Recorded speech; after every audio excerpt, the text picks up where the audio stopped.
السلام علیکم to class, کیسے آپ لوگ بچوں؟ آج 5 جنوری اور منگل کا دن ہے۔ آج ہم اٹھے کا سبق نمبر 19 مرغا اور بچہ کے سوال نمبر 5 اور 6 کریں گے۔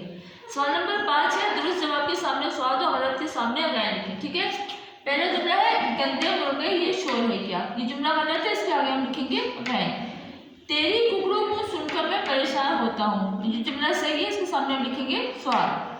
پھر ہے سب جاگتے رہتے ہیں، یہ بات غلط ہے، اس کے سامنے ہم لکھیں گے غین، کیونکہ جب تارے نکلے ہوئے ہوتے ہیں، رات ہوتی ہے تو سب سو رہے ہوتے ہیں۔ پھر ہے کچھ اپنے دل کا حال بتا، یہ جملہ صحیح ہے، اس کے سامنے ہم لکھیں گے سوال۔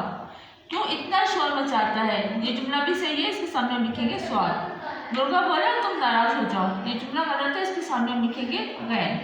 پھر ہے سوال نمبر 6 کالم میں لائن، جو سینٹر میں لائن لگائے ایک طرف لکھیں کالم الف، دوسری طرف کالم بے۔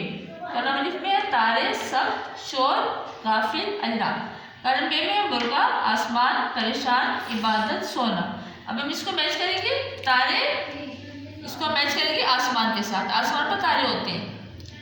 پھر ہے سخت، اس کو ہم میچ کریں گے پریشان کے ساتھ، کیونکہ بچے نے کہا تھا میں سخت پریشان ہوتا ہوں۔ پھر ہے شور، شور کے ساتھ ہم میچ کریں گے مرغا، کیونکہ مرغا شور کرتا تھا۔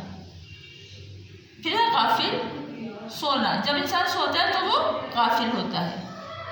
پھر ہے اللہ، اس کے ساتھ ہم میچ کریں گے عبادت، کیونکہ ہم اللہ کی عبادت کرتے ہیں۔ بچوں کا کام اپنی کاپی پر کرنا ہے اور اس کو اچھی طرح سے یاد بھی کرنا ہے۔